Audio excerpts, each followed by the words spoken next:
তুমি ফার্স্ট হয়েছো, এখন কেমন লাগছে? আমার বাবা মা আমার বাড়ির লোক যেহেতু অনেক খুশি, সেহেতু আমার অনেক সুন্দর লাগছে। সুন্দর লাগছে। এর পরবর্তীতে কি হতে চাও?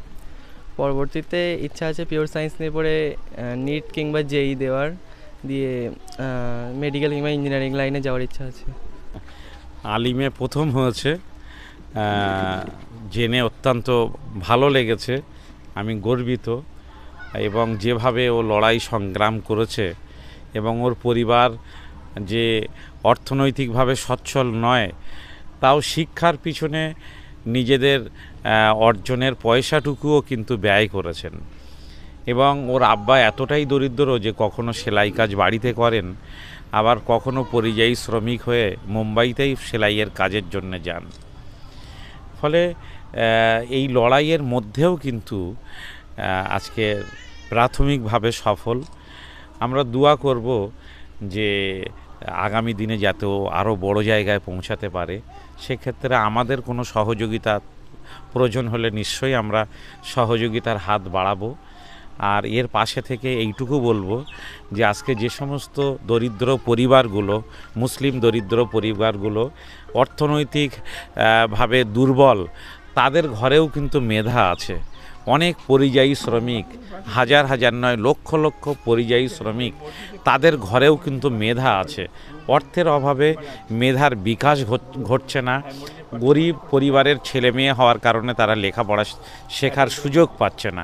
সরকার এগুলো নিয়ে ভাবুন, সরকারকে ভাবতে হবে এবং ভাবানোরও সময় আছে। আমাদের ভিতরে যারা দায়িত্বশীল আছেন, যারা জনপ্রতিনিধি, যারা বিধায়ক আছেন, সাংসদ আছেন, মন্ত্রিসভায় আছেন, তাদের বলবো যে নিজেদের কমিউনিটির বাচ্চাদের জন্য আপনাদেরকে ভাবতে হবে। দারিদ্রতার সঙ্গে লড়াই করছে, বাইরে গিয়ে মার খাচ্ছে, তারপরেও কিন্তু সেই লড়াইতে নিজেরা টিকে থেকে আজকের সন্তানগুলোকে দাঁড় করানোর চেষ্টা করছে। এই লড়াই যদি সরকার বা নিজের কমিউনিটির জনপ্রতিনিধিরা পাশে না থাকেন, তাহলে সময় কিন্তু তাদেরকে অপরাধী হিসাবে চিহ্নিত করবে। আপনি আজকে এখানে এসে কি করলেন? আমরা একটু প্রাথমিকভাবে ইটিন্ডায় এসে প্রাথমিকভাবে সংবর্ধনা জানালাম। আসলে শুধু ওকে সংবর্ধনা নয়, আমরা উৎসাহ দিলাম এই যে ইটিন্ডা আমিনিয়া মাদ্রাসার যে ছাত্র, মাদ্রাসার ডাইরেক্টর ভাই মাসুদুর রহমান ও আছেন, ওর মাদ্রাসা থেকে ওদের চেষ্টাতে প্রত্যেক বছরই ভালো রেজাল্ট করছে। এবং এর আগেও এসেছি, মাদ্রাসা বোর্ডের প্রথম 10-এর মধ্যে ছিল, এবার একেবারে প্রথমেই চলে এসেছে এই মাদ্রাসার ছাত্র। ফলে আমরা সব মিলিয়ে অত্যন্ত খুশি। আমরা আশা করব যে এই মাদ্রাসা প্রায় 100 বছরের পুরাতন মাদ্রাসা, আগামী দিনে আরও বেশি ছাত্র তৈরি করতে অগ্রণী ভূমিকা পালন করবে ইনশাল্লাহ। আপনার মানে অনেকটা ওর প্রতি সহযোগিতা আছে নিশ্চয়ই, কি বলবেন? নিশ্চিত নিশ্চিত ওর প্রতি তো আমাদের সহযোগিতা রয়েছে, আমরা সবাই আছি ওর পাশে। কিন্তু ওর সবচেয়ে বড় বার্ডেন হচ্ছে দারিদ্রতা। আমি বারবার বলেছি, এমএলএ সাহেব এসেছিলেন এর আগে, অনেক জনপ্রতিনিধিরা এসেছিলেন, মমতা ব্যানার্জি আমাদের মাননীয় মুখ্যমন্ত্রীর প্রতিনিধি হয়ে এসেছিলেন শুভেচ্ছা বার্তা নিয়ে। আমি প্রত্যেককে একটা কথাই বলেছি যে ও অত্যন্ত মেরিটোরিয়াস স্টুডেন্ট, ওর যে স্বপ্ন সেটা পূরণ হতে গেলে প্রথম যেটা দরকার সেটা হচ্ছে অর্থ। এই অর্থ যদি সরকার যদি একটু দায়িত্বটা নেয়, পুরো খরচটা, তাহলেই কিন্তু ও ওর কাঙ্ক্ষিত লক্ষ্যে পৌঁছাতে পারবে, আদারওয়াইজ সম্ভব হবে না কখনো। এখন তো বিভিন্ন স্কলারশিপ থেকে শুরু করে স্কলারশিপ দিলেও ধরেন ও তো ওর ইচ্ছা রয়েছে হয় আলামিন মিশন অথবা এই জাতীয় বড় মিশনে থেকে পড়াশোনা করা। বাড়িতে সেই পরিবেশ নেই, উচ্চশিক্ষার জন্য ভালো টিউটর বা ভালো গাইড দরকার, সেই হেতু তাকে থাকতে হবে, অনেক টাকার প্রয়োজন, এই আর কি। এর আগে কারা এসছে? এর আগে এমএলএ সাহেব এসেছিলেন এবং জয়েন্ট বিডিও এসেছিলেন, আরও অনেক সাংবাদিকরা এসেছিলেন, তারা নিউজ করেছেন। প্রত্যেককে একটা কথাই বলেছি যে এই বাচ্চাটার দিকে লক্ষ্য দিতে শুধু ছবি তুললে হবে না, ছবি তুলে কিচ্ছু হবে না, মেন হচ্ছে ওর ফিনান্সিয়াল সাপোর্ট এবং ওকে মূল লক্ষ্যে ওর স্বপ্নটাকে পূরণ করার জন্য এখন এই যুগে এসে যখন আমরা চাঁদে যাচ্ছি, এখনও একটা বাচ্চা দারিদ্রতার সঙ্গে লড়াই করছে, এটা ভাবা যায় না। এই জায়গাটাকে আমাদের ভাবতে হবে দেশের যারা নেতৃত্ব দিচ্ছেন তাদের, এটা আমি মনে করি। অনেকে এই ভিডিও দেখে হয়তো এমনও হাইফাই লোক আছে তারা সহযোগিতার মানে পাশে এসে দাঁড়াতে পারে, তাদের উদ্দেশ্যে কি বলবেন? না, অবশ্যই তাদেরকে স্বাগত জানাবো। এরকম মানুষ তো আমরা চাইছি, এরকম মানুষ তো চাইছি। সবাই আসুক, ওর পাশে দাঁড়িয়ে ওই বাচ্চাটার স্বপ্নটা পূরণ করুক। ওর স্বপ্ন মানে দেশের স্বপ্ন, ও তো দেশের মানে সন্তান, আমাদের সন্তান, আমাদের মুখ উজ্জ্বল করেছে, আজকে পশ্চিমবাংলার মুখ উজ্জ্জ্বল করেছে গোটা ভারতবর্ষের মধ্যে। ফলে ওর দিকে আমাদের দেখা এটা আমাদের নৈতিক কর্তব্য, দায়িত্ব। ফার্স্ট হয়েছো, এখন কেমন লাগছে? আমার বাবা মা, আমার বাড়ির লোক যেহেতু অনেক খুশি, সেহেতু আমার অনেক সুন্দর লাগছে। সুন্দর লাগছে। এর পরবর্তীতে কি হতে চাও?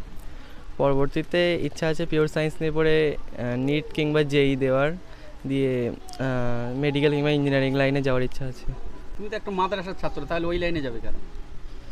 ওই লাইনে যাব কারণ মাদ্রাসায় পড়লেও স্বপ্নটা তো একটু বড়, সেই জন্য মাদ্রাসায় যেহেতু কম্পিটিশান বেশি নয়, সেই জন্য একটু বেশি কম্পিটিশান দিয়ে পুরো দেশের মধ্যে একটু র্যাঙ্ক করতে চাইছি।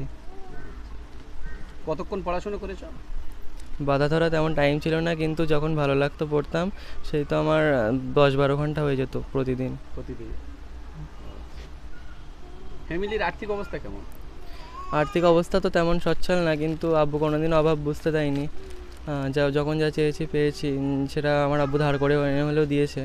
আর প্রাইভেট টিউটর যারা ছিল তাদের মাইনে দিতে 3-4 মাস দেরি হয়ে যেত, তাদের 3-4 মাস হয়ে যেত, তারপরে মাইনে দিত। আব্বু কি করে? আব্বু সেলাই কাজ করে, কখনো বাড়িতে, কখনো বাড়ি যখন কাজ হয় না তখন মুম্বাই চলে যেতে হয়। কটা প্রাইভেট ছিল তোমার? প্রাইভেট ছিল 3টে। তোমার নাম? আমার নাম সাইদ আলম মণ্ডল। পরবর্তীতে কি হতে চাও? পরবর্তীতে একজন চিকিৎসক কিংবা একজন ইঞ্জিনিয়ার হতে চাই। এখন কেমন লাগছে? খুবই ভালো লাগছে, আচ্ছা আচ্ছা। সবাই আসছে, ভালো লাগছে খুবই। সবাইকে ধন্যবাদ আমার বাড়ি আসার জন্য সবাইকে। আপনি কি করেন? আমি কখনো বাড়িতে কাজ করি, সেলাই কাজ, কখনো বোম্বেতে চলে যাই যখন এদিকে হয় না। আপনি কোন সময় ভাবতে পেরেছিলেন যে আপনার ছেলে এরকম ফার্স্ট হবে? না, ছোট থেকেই ও মেধাবী, ছোট থেকেই প্রথম স্থানে থেকে এসছে। এই অবধি ও ক্লাস 1 থেকে মাধ্যমিক অবধি ওর এক রোল ছিল। ও প্রথম থেকেই ভালো, সেইভাবে আমরা জানতাম যে এটা কিছু করবে, তাই একেবারে ফার্স্ট হবে এটা ভাবতে পারিনি। হ্যাঁ। আপনার নাম? আব্দুল কাইম মণ্ডল।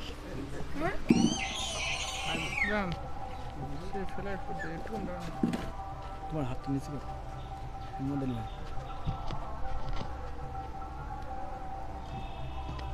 চাইলে পরে আবার আসবো, সাজিলেও কিন্তু ফার্স্ট।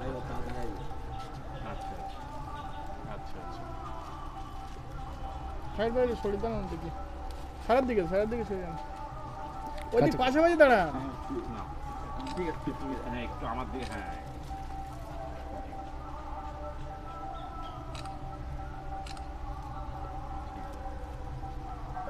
মিষ্টি কারণে কোথায় থাকে? তুমি চেনো? না, সাজিলে যা বই লাগবে সেগুলো কিন্তু আমরাই ও তো সায়েন্স নিয়ে সায়েন্স নিয়ে করতে পারে, কিন্তু ওই টার্গেটটা ভুল হবে। সেটাও গার্জেন সিদ্ধান্ত নেয়। ওর একটু ওইদিকেই মানে ন্যাক বেশি। তাহলে হাই স্কুল থেকে পরীক্ষা দেওয়াটাই ভালো। দেখো সেটা আলমগীর ভাগ ছেলে, মানে আলমগীর সর্দার আছে না, ছেলে আলিমে স্ট্যান্ড করেছিল, তারপর বললো যে ডাক্তার হবে। আমার কাছে গিয়েছিল আর কি, কিন্তু আমার অন্য ছেলেরা রেজাল্ট করেছে, আলিমে পড়ে স্ট্যান্ড করে সেই রেজাল্ট। এর ব্যাপারটা একটু ভিন্ন, মানে টোটাল স্কুলের সিলেবাসটাই পড়েছে, টোটাল স্কুলের সিলেবাস পড়েছে, মাদ্রাসার সিলেবাসও মানে রয়েছে বিনা পড়াতেই হয়ে গেছে। হ্যাঁ, একদম টোটাল স্কুলের সিলেবাসটাই ও পড়েছে, ওকে স্পেশালভাবে সেইভাবে তৈরি করা। কিন্তু তারপরে এরপরে তাহলে তোমার হায়ার সেকেন্ডারি আছে, সেখানে তোমাকে রেজাল্ট করে দেখাতে হবে। মানে ও জগৎটা কিন্তু অনেক বড়, মাদ্রাসার মধ্যে মাদ্রাসার তুলনামূলক কম্পিটিশন অনেক কম, অবশ্যই অনেক বড় জগৎ। সেই জন্য কি তার মানে এই নয় যে ওখানে যারা মেহনত করে তারা বোধহয় এক্সট্রা অর্ডিনারি, এমনটা নয়, মেহনতটাই হ্যাঁ। কিন্তু মোবাইল থেকে দূরে থাকতে হবে না, ও একটু এক্সট্রা অর্ডিনারি ছেলে, আল্লাহ আপনাকে একটু দোয়া রাখেন ওর জন্য, ওই যেন স্বপ্ন। উচ্চ মাধ্যমিকের বই আমরা দিয়ে দেবো, সাবকাশনী আর সাতরা আমরা দিয়ে দেবো। কোথায় ভর্তি হবে? এখন টার্গেট রয়েছে, মানে মেন তো সমস্যা হচ্ছে অর্থ। হয়তো আলামিন মিশনে চলে যায়, আলামিন মিশন কি দেবে সুযোগ, ফ্রিতে দেবে? কথা বলো। আমরা তো চিন্তা সেটাই। আর রহমতে আলম এলে আলামিন বা আপনার রয়েছেন, এই তিনটে ছাড়া তো আর তো গোল মিশন তো না। আলামিন মিশনে যাওয়াই ভালো। আলামিন মিশন যাওয়াই ভালো, দেখা যাবে। ঠিক আছে, ভালো থাকো। দেখো ওরা যদি কিছু জিজ্ঞেস করে বলো।